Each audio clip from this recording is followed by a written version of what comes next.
Good morning. We're on the record of the case of Ante, case number D 573154. Counsel, your appearances. Jared Jennings on behalf of the plaintiff. Good morning, Your Honor. Logan Wilson on behalf of the plaintiff. Thank you. Morning, Your Honor. Grayson Moulton, bar number 14587, on behalf of defendant Bobby Ante. Thank you. And if you would please raise your right hand and be sworn in again. You do solemnly swear the testimony you're about to give this afternoon shall be the truth, the whole truth, and nothing but the truth, so help you God? Thank you. Are there any housekeeping matters we need to take care of before the witness testifies? I don't believe so, Your Honor. Well, Okay. I guess one question I just wanted to clarify is how we're gonna proceed after, Ms. Knopf testifies. Were we gonna just, have, then would we, putting on our case, we talked about this, where then we would, instead of hearing multiple testimony, same testimony twice, would we, then turn it basically over to you to bring up your client, and then I would have the right to cross, but also ask any direct questions or not? So, I mean, my understanding based on what we discussed last week was that Linda would finish, and then we would conclude Ms. Ante's testimony. Yes. I would get my cross, direct, recross. Right. Got it. And then we'd do Mr. Ante, and yeah, I would Same. take lead, and then we could, Okay, I just in didn't the want interest of time. Yes, that's all I wanted to confirm, and I'm okay with that too. Okay. All right, counsel, so I understand that you were putting on your case in chief, and we're taking Ms. Na Purdue out of order Right. for her convenience. I appreciate you doing that. But then when you resume your case, we broke off with your client being on the stand. You want to resume your direct of her? And then are you then going to rest and allow defendant to put on his case in chief? We would then allow him to cross and direct, I guess, and allow us to rehabilitate with our client, and then he could call his client and kind of help. So that way we're not calling his client as a direct and then having to do it that way. That's kind of what we had discussed. Right, so that each witness isn't getting up there Twice. twice, so we can just knock it out in one go each time. If that's how you want to do it, I'm fine with that. Okay. Yeah.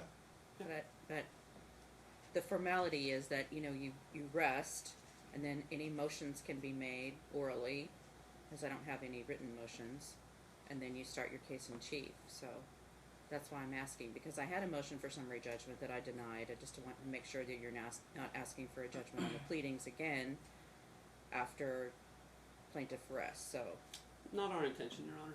Yeah. okay. Same. So if you want to handle it that way, I'm fine with that. Okay.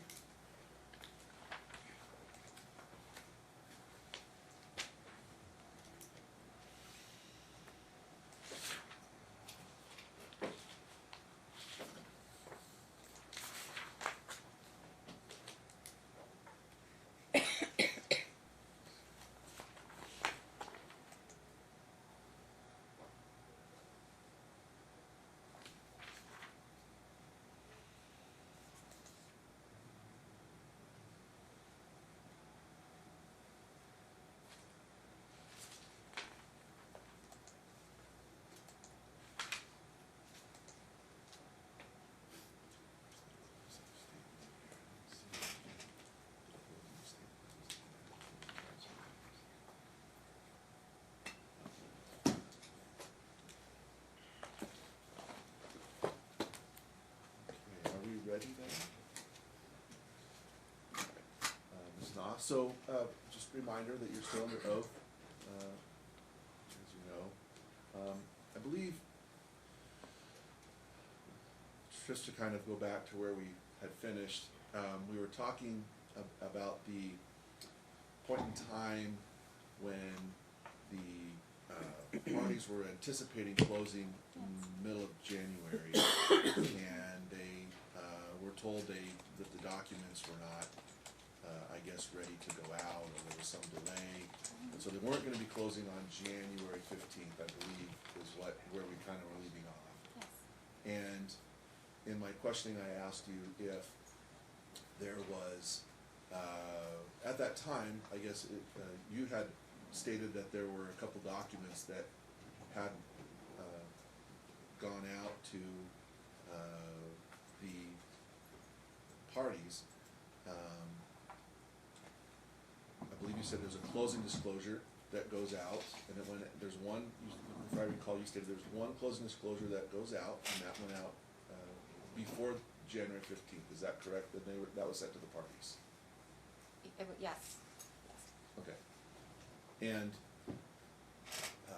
so if we go back to that point in time,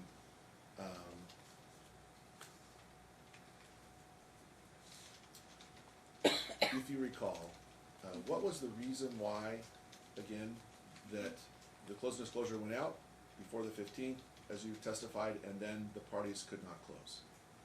Okay. So the reason why the parties couldn't close, so you want me to start there first and then go to the closing Yeah, disclosure? I guess I would just object in I that the just- question the was question is kinda compound. weird, If we so- could get it Yeah. broken down into. All right. But I think I sustain. know what you're asking me, so if Okay, well, if you don't understand the question, then let him rephrase it. okay. All right. Can you rephrase it for me? Sure. Okay, thank you. Let's go back to the events that on the 15th that led up to why the parties couldn't close. Yes, okay. So the reason why the closing was delayed, the party wasn't providing the lender with what the lenders needed. As far as I know, there was a list of things the lenders needed, like the letter of explanation for deposits and whatnot, and gift letters. Those are all really simple items to provide, but there was resistance from the buyers on providing them. They didn't understand why they're asking all these questions and why the deposits and whatnot.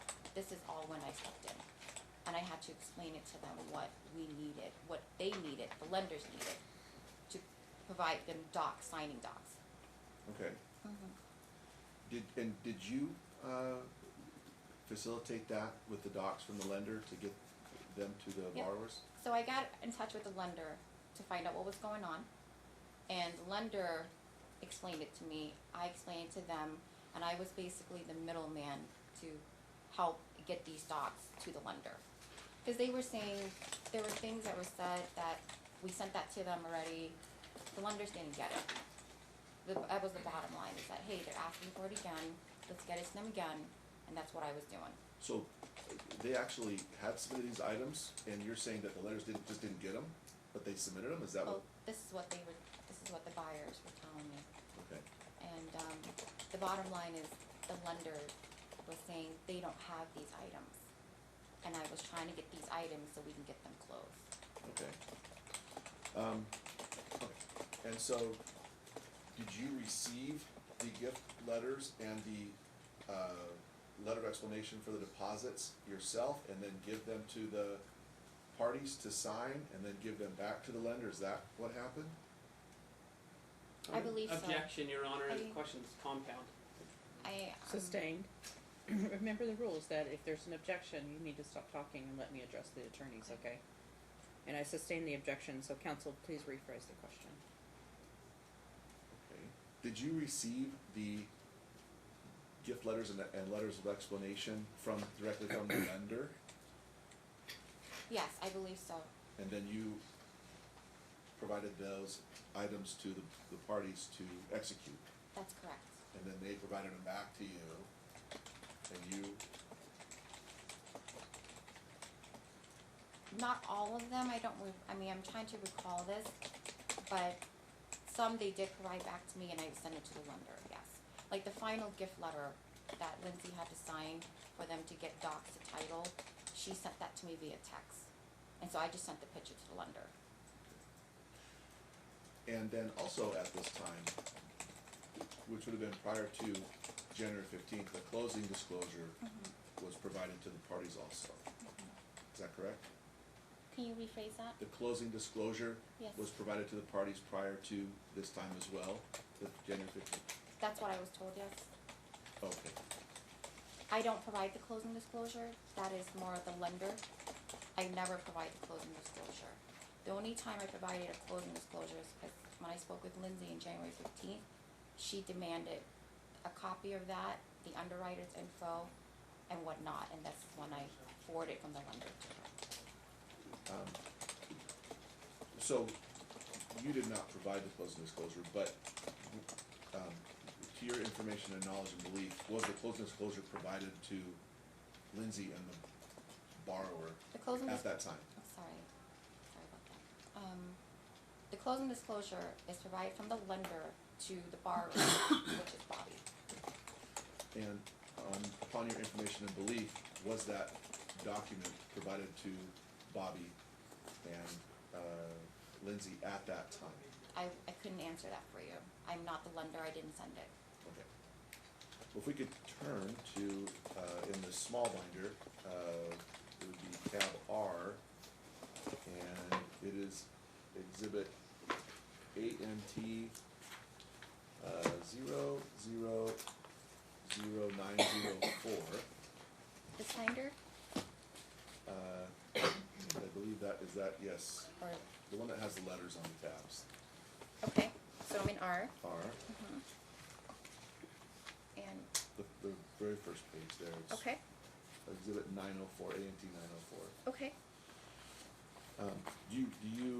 Are you familiar with what this document is? It's closing disclosure? This is the closing disclosure. Okay. Can you identify the date at the very top of this document that this closing disclosure was issued? Sure, it's January 22nd, 2018. Okay. And then below it, the closing date is, 1/16, 2018. okay, does that seem odd? Well, so everything you're asking me right now are all lending questions. So I don't draft up closing disclosures. I don't have anything to do with closing disclosures. This is something that the lender could have answered and explained. I don't know why it says closing date 1/16. I don't know why the date issued is 1/22. I do know that the closing date for their home is 1/19. And this CD that you are having me look at, this is basically a revised and final version of the CD. The buyers only get one CD per loan, but there's always, after closing, a revised version that is sent to them. Just like they get a settlement statement to review, well, I get it, and I review it with them and the title company of the settlement statement. And then at closing, after closing, they get a final certified settlement statement. So this is not a question that I can answer for you because I don't know why those dates are the way they are. Okay. It does state at the bottom, final, is that correct? So this would be the one you're talking of, is the final one, it was, Yes, that's correct. okay. And this one, the buyers don't have to sign because the initial disclosure that they are given, the one and only CD that they are given, they have to sign that, and that's the worst case numbers. So when they go to closing, any numbers that they are looking at as far as their loan, the fees and anything can't be higher than what they were given to sign 4 days earlier, if that makes any sense. So closing disclosure, the final one doesn't have to be signed by the borrower. Okay, but it's your testimony that some of these items could change based on what was initially disclosed, and then after the closing has taken place, the final numbers, this is their best estimate, then the closing disclosure is sent out after the fact. Is that what your testimony was? The- if I recall? No, the final numbers, so the closing disclosure will have an estimate and prorations of everything. So if the closing disclosure, it will have an estimate, and depending on when the file actually closes, that will have the final numbers. But the numbers will not be the worst case numbers. The worst case numbers will be on the initial disclosure that was signed 4 days earlier. The final will be different, it could be different, but it won't be worst numbers, if that makes any sense. I think so. Now, so the parties did not close on the 15th. No, When did the parties actually close, if you recall? 19th, The 19th. yes. And did you attend the closing? I went to the signing, and as I testified before, Bobby couldn't sign for about an hour, and I had to leave, so Bobby signed with the notary. Do you know why Bobby couldn't sign? Do I know why Bobby didn't sign? Yeah. There was some type of issues between the two of them, and he was, I don't remember exactly what happened, but he was upset, and they were talking on the phone and whatnot. You don't recall what it was about? Something to do, well, I recall some of it was about Bobby's kid's mom. That was one of them. And then the home as well. I'm vaguely recalling all these things. Do you recall any, a document that, the plaintiff wanted Bobby to sign prior to closing, something that she was sending to him? I remember something like that, which is why Bobby was upset. Okay. And so you couldn't stay for the closing, I guess. You had to wait for them to resolve that issue, and you couldn't stay. Is that what your testimony is? So you left? Well, by the end of it, everything seemed fine, and so I couldn't stay, and so the notary took over at that point. Oh, by that, so the parties resolved, your testimony is that the issues that were preventing the closing from occurring when it was supposed to were resolved before you left? I'm not saying that. That's not what I'm saying. It's by the time I left, things seemed fine because Bobby signed. So I don't know. What did he sign? He signed the closing documents to Oh, close. before you left? No. Oh, No. I see. After I left. Okay, I left and the notary was coming in and they were going to sign. okay. You mentioned earlier in your testimony that, on Friday, that you were not aware that the student loans for Bobby were paid off through the closing until after the closing. Is that correct? Yes. You're asking me to recall things? It was your Sir, testimony. yes, that is correct. But I was under the impression, at first I was like, well, there had to be another gift letter if they paid off a student loan too, but it wasn't the case, and I remembered it was paid at closing. But these are things that are not a realtor really knows about. The only reason why I know about these gift letters, there was an issue between the buyer and the lender. And as their agent, I was trying to help them facilitate the deal and get the documents to the lender. They weren't understanding what they needed to get to the lender. Okay. I wanted to take you back real quick. You said when you first met the parties, you referred them to a lender, which Bobby applied to and was qualified for a home in the amount of $190,000, a purchase of $190,000. That was your testimony, is that correct? $190,000 purchase price. Purchase price, Yes, okay, that was the initial approval. okay.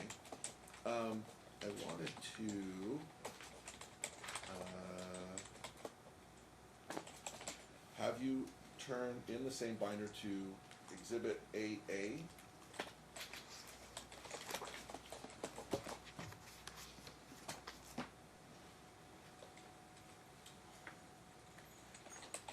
Now, I understand, you're the realtor and not the lender, okay? Thank you. But are you familiar with what this document is? It looks like an application. Okay, an application. And if you look at it, does it look like the application for Bobby? I can't tell you that. Whose name is under the bar Hold on. over there?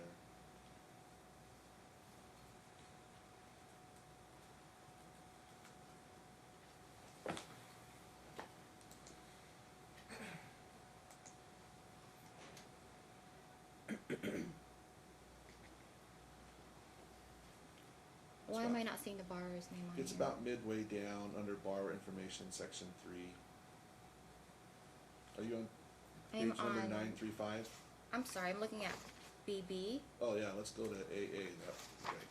Whoops, okay. I would object and just say that the document speaks for itself. It's already been admitted into evidence.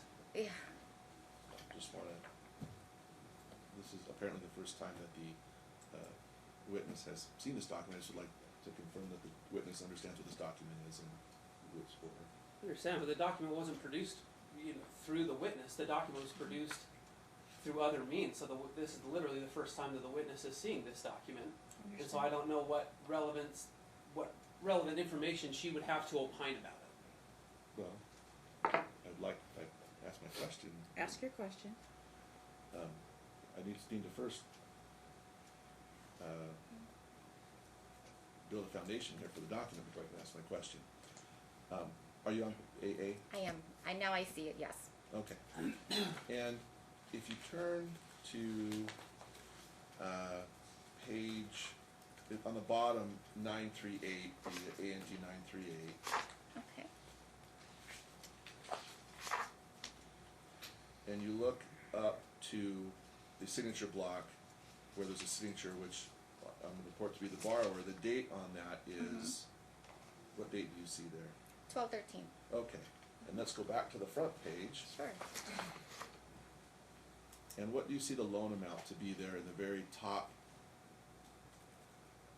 amount there? 204. 204. Mhm. So it looks like borrowers approved for $204,000 loan amount, not $190,000 purchase price. Okay. You want me to answer? Sure. Okay. Was there a question? Yeah, I mean, that I- was a statement, Well, so she, no. she obviously knows where I'm going with this. I Why- do. Why, Well, I don't why is care there- if she knows where you're I know, going, there's no well, question I pending. had to get a chance to ask you, what is the discrepancy? What is the reason for the discrepancy between your testimony and what the document states Okay. the loan amount is? Well, again, I am not the lender. Why these dates are on here, I do not know. As the realtor, when I refer clients to the lender, and I talk to the lender about what they're approved for, and then their initial approval, because they wanted to look at homes, when they pulled the credit, glanced at the numbers, all they were approved for, and I go by purchase price, not loan amount. Because as a realtor, when I am searching for properties, I don't put in loan amounts. I put in purchase price. So it doesn't matter to me what is being put down. This is something between the borrower and the lender. So this document with the date you're talking about, 12/13, I have an approval letter from the lender on December 1st when they finally got approved after they discussed what we had discussed about the 190 and how we can't really get much from 190. That they were able to get approved on December 1st, 245,000 purchase price.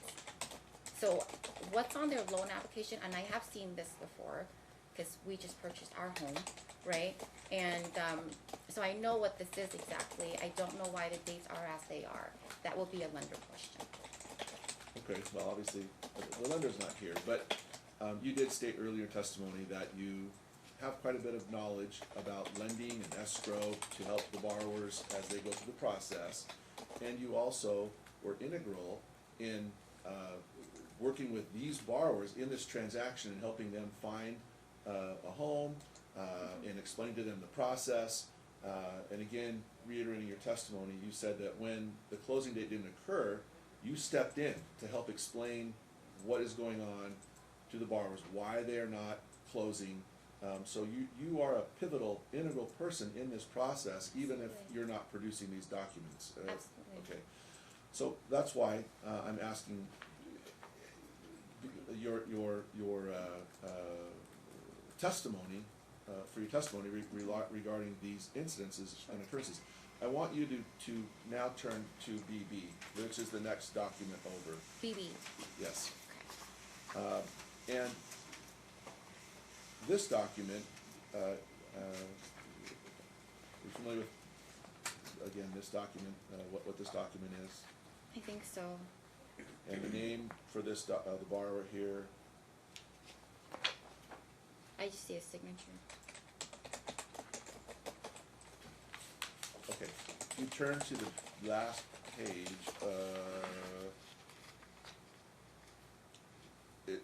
not last page, the second page, ANT 933. And do you see the date that this document was signed? 122. 122. I'm sorry, hold on. Nope, sorry, I'm looking at the wrong. I think it says 117. 117, was that, you recall the closing date? We're pretty close to the closing date then? Well, we closed on January 19th. 19. So this was executed by the borrower a couple days before closing. I Correct? wouldn't know anything about that. Oh, okay, that's the date of This this is document. this is again a loan application that I am not privileged to Understand? at all. The only reason why I was privileged to knowing what debts they had was because I had to help facilitate to get the documents to the lender for my buyers. Understood. If you look at the top of this document, on the first page, Which part, the sorry? first page, go back to the first page, there's a top, look under the loan amount, it's kinda hard to 931? see. Excuse me? 931, Nine three one, yes, nine three one, the loan amount on this one. Okay, It's hard to read, but what do you see the loan amount to be there on this one? 204, 900? It's hard to see, 204,000, it looks like this is the exact, almost the same amount that it was back in December, so the loan amount really hadn't changed. What was the loan amount in December? Well, if we turn the page back to AA, Counsel, I'm a little confused as to line of questioning because this witness doesn't know about lender documents. She wasn't apprised of these. She wasn't involved in this part of the transaction.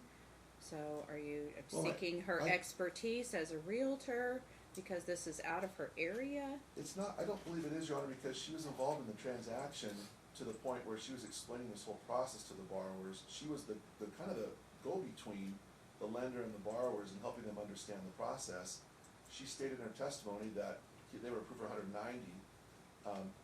I want to show her that the lender documents showed a loan amount of 204,000 in the beginning and 204,000 basically at the end. The loan amount hadn't changed, and I wanted to ask her about the fact that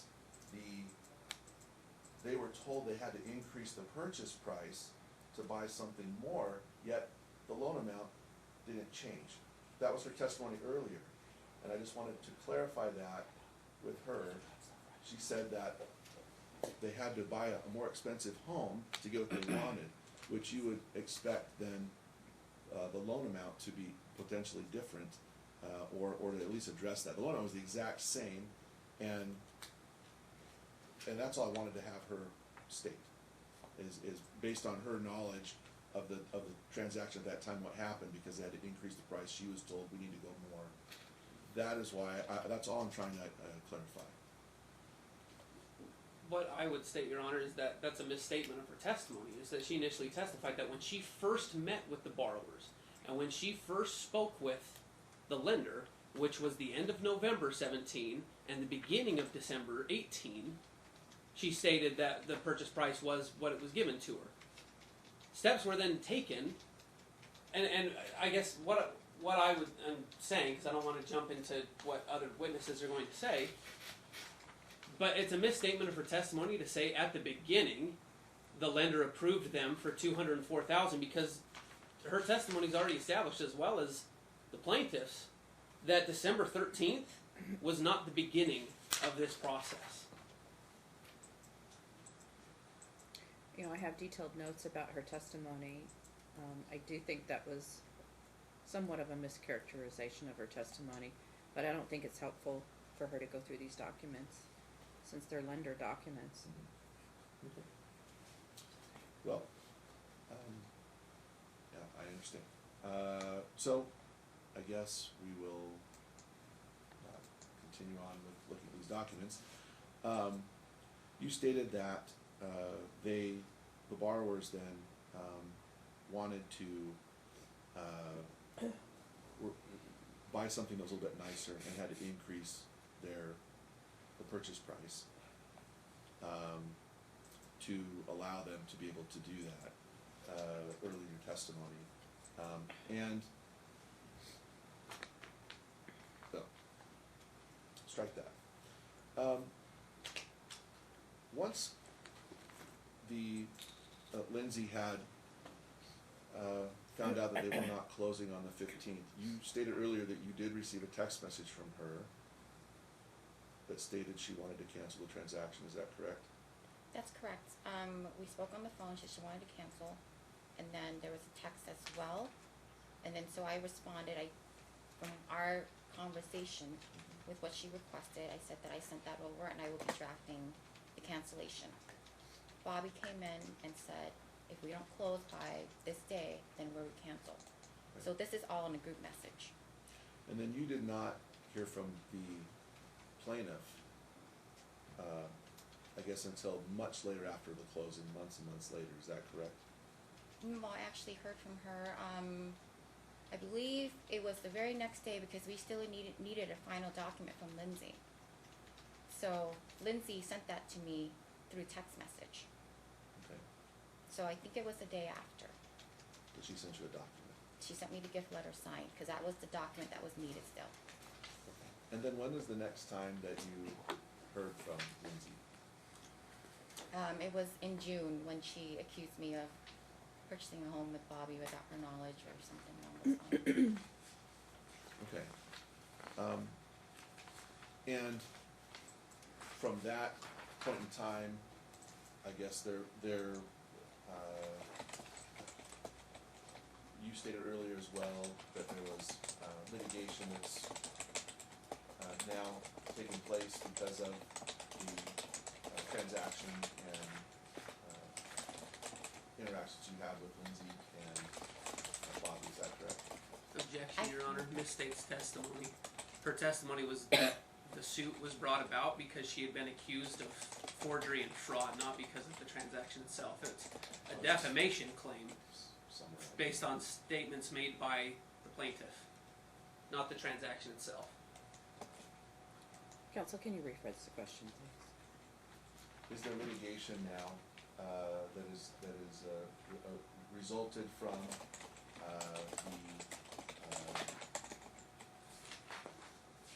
the interactions that you had with the plaintiff? I filed a lawsuit against Lindsay for accusing me of committing a crime of forgery. Okay. And who is your attorney in that lawsuit? Shumway Van. Okay. And what law firm does he work? Shumway Van. Okay. Is present counsel here today assisting in that case as well? No, not that I'm aware of. Not that you're aware of? No. You It's haven't only, spoke? Okay, go ahead. my attorney is Garrett. Grayson works in that law firm. Okay, so you've had no communications with counsel regarding that case? Regarding that case, The defamation case with this attorney present today? well, of course I have, so he knows what's going on with my case. Okay.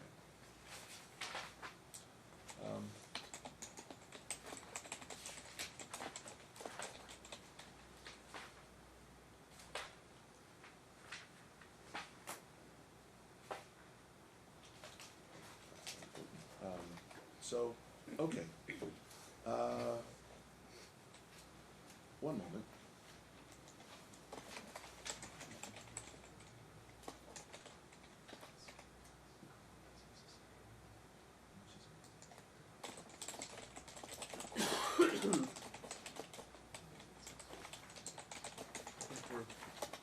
I have no further questions, but reserve the right to redirect the case.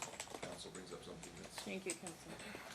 needs to be dealt with. Okay, I've got just a few for you, Linda, Sure. and you can be done here real soon. Hold on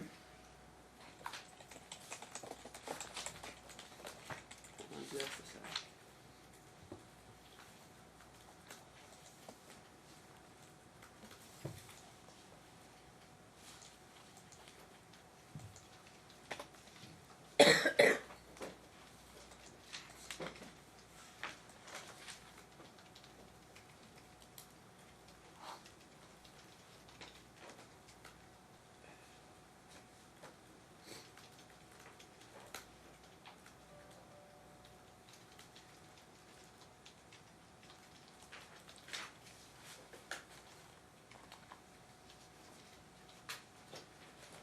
Okay, so to touch on something we talked about earlier. Approximately when did you first start communicating with, excuse me, the lender on behalf of parties? It was sometime towards the end of, because I spoke with Lindsay on the 20th of November of 2018. And then when I sent them over the link to apply, it was right after they actually put in the application. Then the lender communicates with me. So when you say Within- putting in the application, that's not this application AA that you and BB that you just went over with Well, with opposing usually counsel, correct? applications are done online, on a link. I don't get to see that document that he just showed me. Okay. But when you first, when you first spoke with the loan officer, what was the loan officer's name? Drew Levy. Drew Levy. Mhm. And when you spoke with Drew,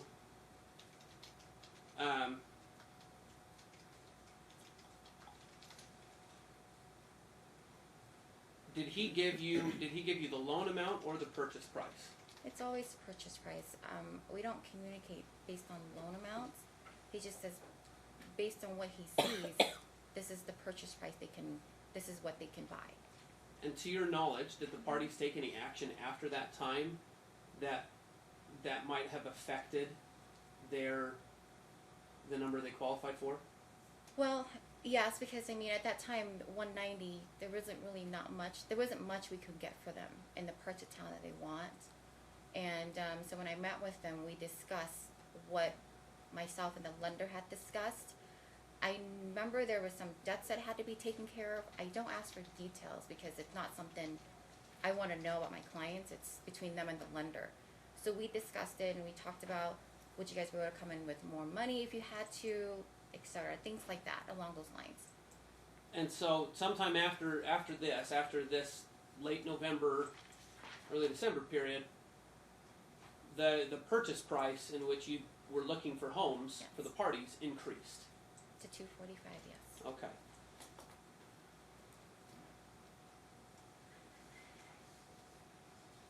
All right. It was discussed with you that you sent a closing disclosure to Miss Anstey on January 15th, correct? Mm-hmm. Yes. Now, if you'll open in the defendant's exhibit binder, which I believe you already have open, Okay. to Exhibit R.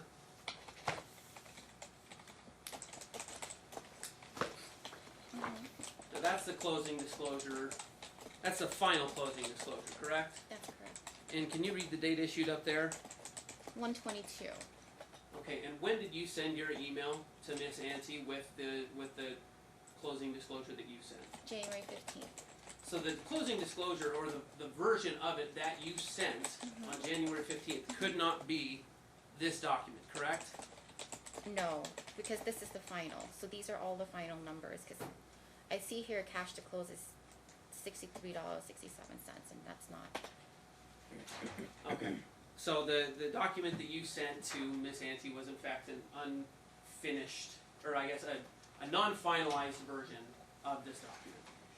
That's correct. Okay.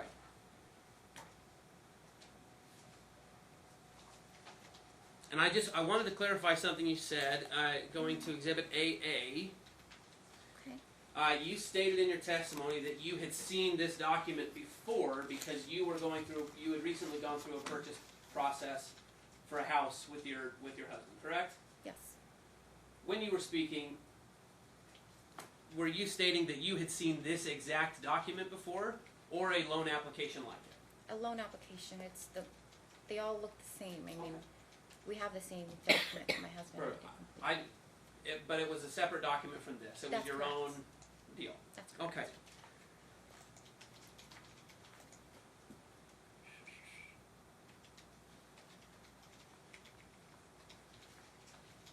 Okay. Shumway Van represents you personally in your suit with Miss Ante, correct? Yes. And the name of the attorney that's representing you is Garrett Chase, Yes. as well as Michael Van. Yes. Okay. Now, in the discussions that have occurred between you and I, have any of them been related to the prosecution of your defamation case? No, no.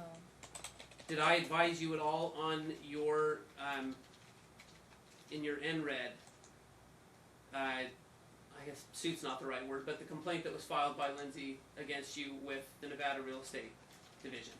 No, that was before I even retained Shumway Van. Okay. Did I personally represent you in the Glavar complaint against you? No, that was Garrett Okay. and Mike. Have I advised you, and then getting back to your current I Right. guess, defamation case. Okay. Have I advised you at all on how to proceed on that case? No. Have I appeared on your behalf in any proceedings? Never. In fact, the discussions that you and I have had have all been related to your work as a realtor on behalf of the parties. That is correct. Okay, no further questions, Your Honor.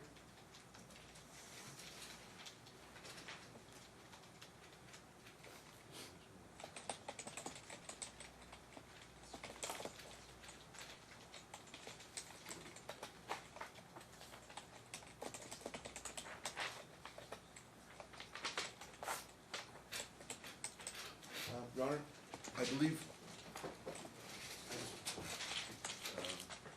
counsel brought up this Galvar complaint just here, and I just wanted to turn to that and go through that with the witness, because he brought it up. So that'll be my last thing. If you could turn to our the big binder. This is Exhibit 6. This one has not been stipulated to counsel. Correct. Exhibit 6, you gotta turn quite a ways through here to plaintiff number 298.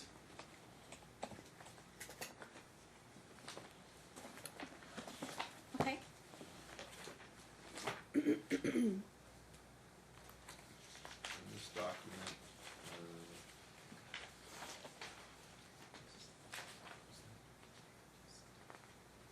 yeah, it goes to page, plaintiff 298 to 302 with the witness's signature on that last page. We'd like to submit this as evidence. I'm not even sure we are. I mean, what pages in sum are you submitting? Just 298 to 302, this would be the witness's response. Mm-hmm. I have no issue, Your Honor. So Exhibit 6, Bates number 298 through 302, admitted by stipulation.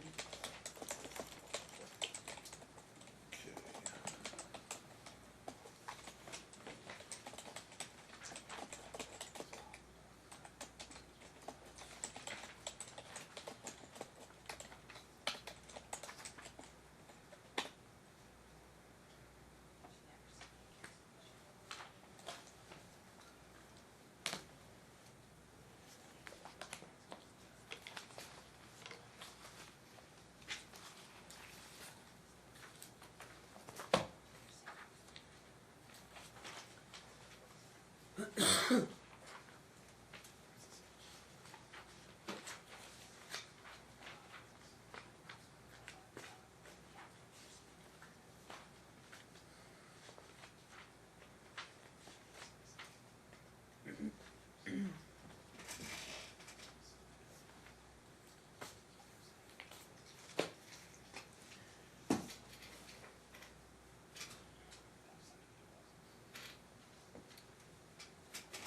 Do you have additional questions for this witness? I do.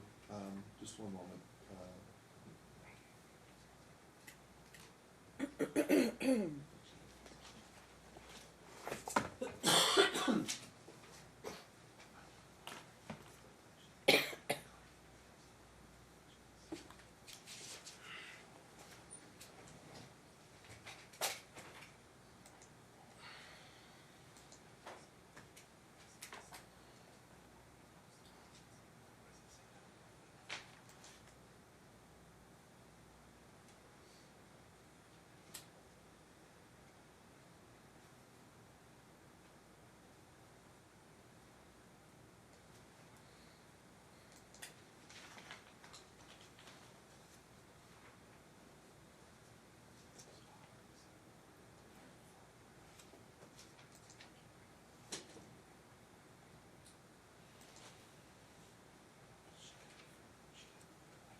Are you familiar with this document that we've submitted to evidence?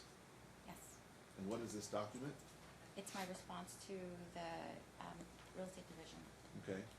And in your response, would you state that this is your testimony as to the events that occurred surrounding, this whole incident? Your Honor, I'm going to object as to this line of questioning related to the complaint itself because it's outside the scope of the redirect. The redirect was specifically about Ms. Snaw's representation for this complaint, not the complaint itself, nor the merits or substance. Went specifically to her representation. Correct. That was the scope. Excuse me. Mr. Jennings? Well, I mean, you brought up the complaint, the lawsuit, and so, and asked the witness questions regarding the same. This is just her response to the Galvar, complaint that was filed, which would be her testimony, which I think is relevant to this case, and potentially could be used to impeach the witness for. Well, I mean, it's an issue that could have been brought up on the initial redirect when we brought up what occurred with these documents, but submitting one respondent's document, not submitting the complaint, not submitting the exhibits attached to either of those documents, and not submitting LeVar's findings. I mean, it would leave this as an incomplete document, but also it wasn't brought up on cross.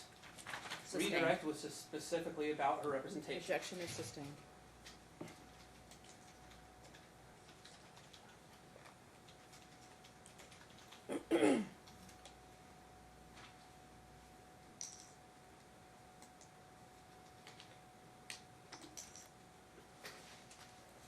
I would ask that this court allow us to ask the witness questions regarding her response, which would be her testimony regarding the Galvar complaint.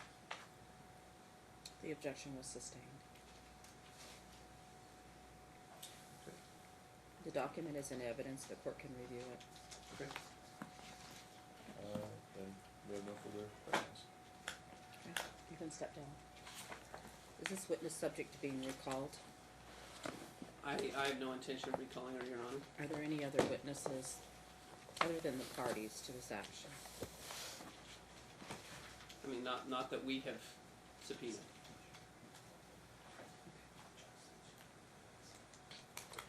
Thank you, Ms. Now, you're released.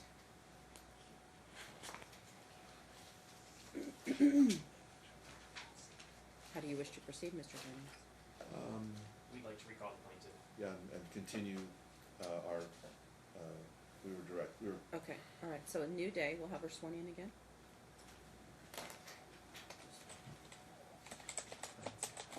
do we need to have a witness and the other people who are supported here anymore? She's an excused victim. I understand. I mean, There's no reason for them to be here anymore, Your Honor.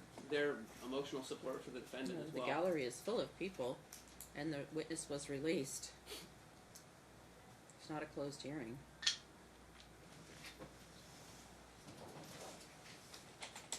Thank you.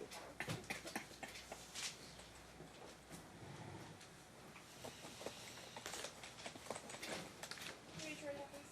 You do solemnly swear the testimony you're about to give this action should be the truth, the whole truth, and nothing but the truth, so help you God? Yes, I do. Thank you. Please be seated.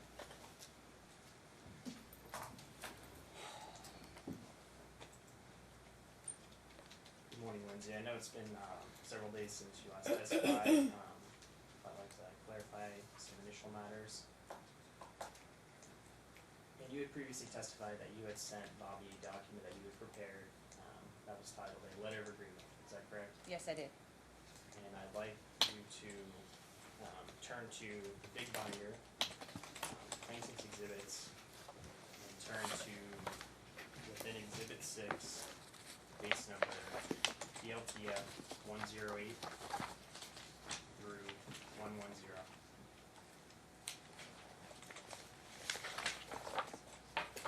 Okay, I'm here.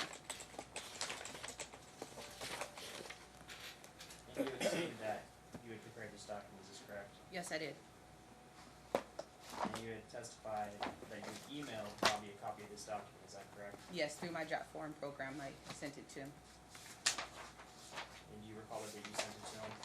on the 17th.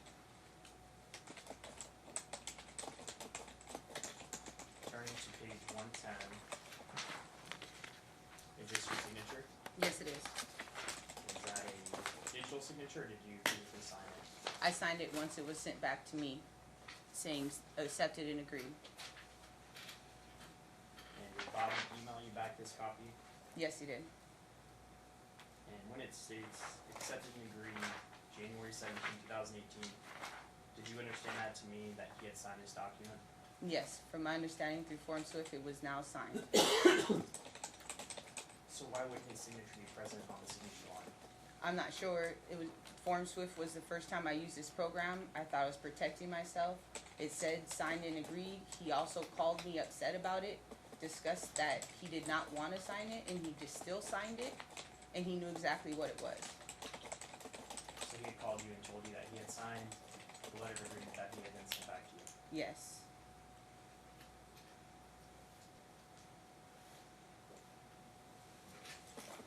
Now in the other binder, I'd like to direct your attention to Exhibit H.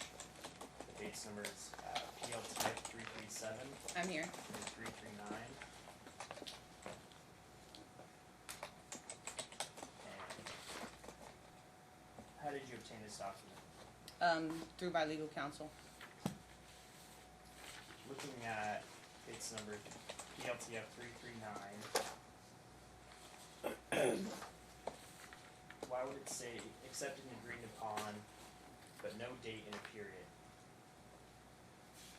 I'm not sure. This is the first time I'm seeing an alteration of the document that I sent to him.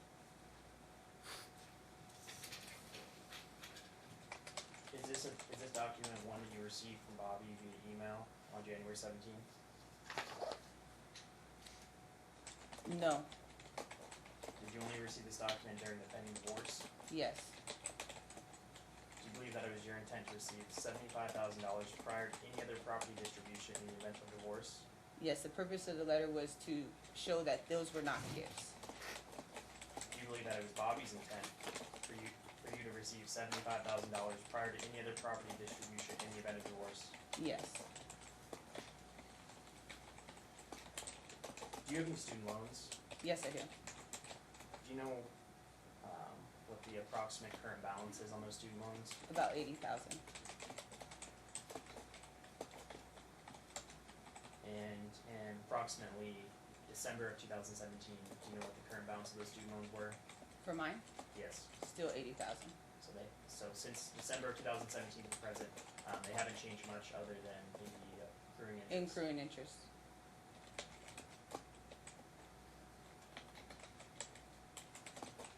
Did Bobby ever tell you that he attended college? Well, I knew from us playing sports, we both went off to college. And do you know if he ever received a degree? From what he says, yes. And what type of degree did he tell you he got? Sports medicine.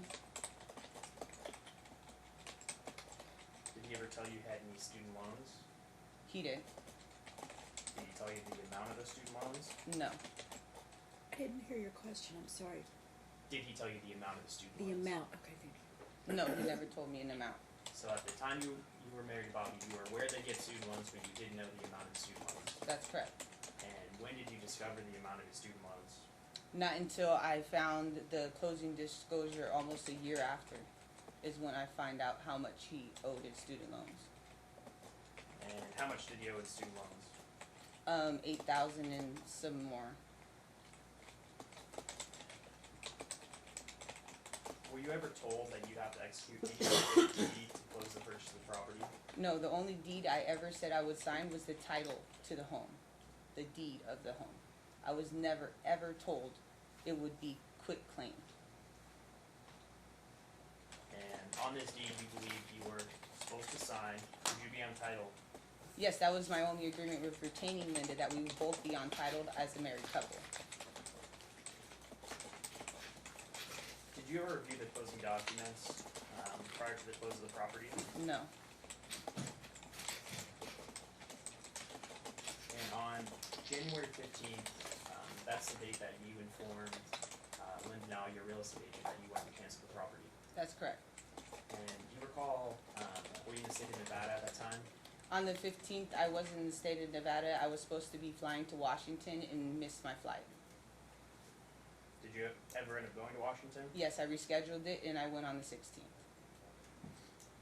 And this is Washington State or Washington DC? Washington DC, And when did you go to Washington DC? on the 16th. Do you recall when you returned? I also returned, I left on the 16th, I got back to Vegas after midnight, so it was technically the 17th that I returned. So the 16th of January, approaching midnight, that's when you returned. Yes. And during this time, had you been communicating with Bobby? No, I had missed my flight. I had to reschedule a flight. My phone was dead, and I attended a funeral for a little girl. So I did not have access to my phone on the 16th at all.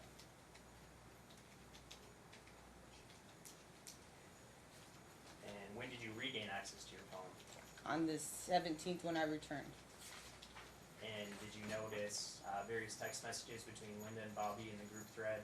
No, when I turned my phone on, I had a bunch of messages from emails, text messages from multiple people.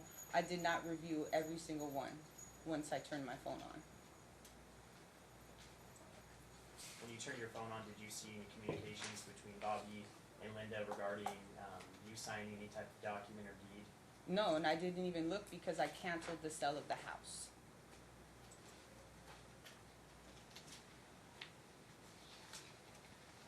So on January 17th, it was your belief that the transaction was canceled. Yes, Linda responded sending cancellation docs, and I said thank you, and I never spoke to her again. And on the 17th, is that the same day that you had went to Chase Bank to submit the wire? I did go to Chase on the 17th. And at that time, did you believe once that wire had been sent, it was out of your control and you couldn't receive those funds back? When I went to the bank, I didn't even know they were sending the wire. I thought I was then going to title to review documents and then make a decision on whether or not I would purchase this home. And after Chase Bank, then you went to National Title, is that correct? That's correct. And who did you meet with at National Title? I met with nobody. I walked in and I asked where would I sign or where the documents were. The lady took the paper out of my hand and said nowhere, and I left infuriated. So you didn't sign any type of document. Absolutely not. I want you to turn in defendant's binder to Exhibit Q. And let me know when you're there. I'm there.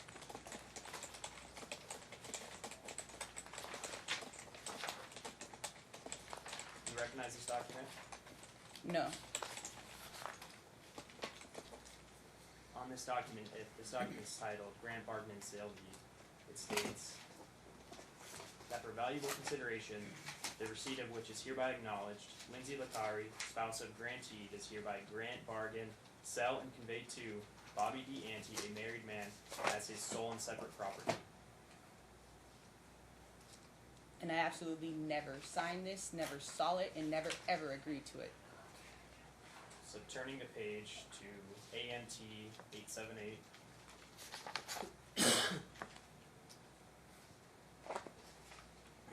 Is this your signature? No. But it looks like there's a notary stamp there. So you were never present at the time this document was stamped by the notary. No, and the notary is also the escrow agent.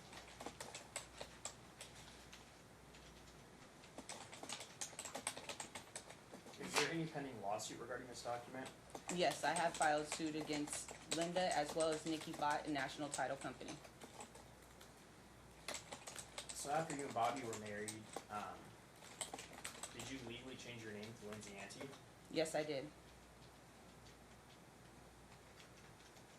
And at that time, did you have an ID that showed your name as Lindsay Latari? I did. I surrendered it to the DMV December 25th. And at that point, had that ID expired? No, it wasn't expired. They punched it with the void sign. They gave it back to me to keep until I got my new ID that read Lindsay Ante, and it was ruined. There was no way I could use that ID anymore. And do you recall the time frame of when you surrendered your old ID and obtained your new ID, identifying your last name as My Ante? new last name was given to me on a new ID December 26th.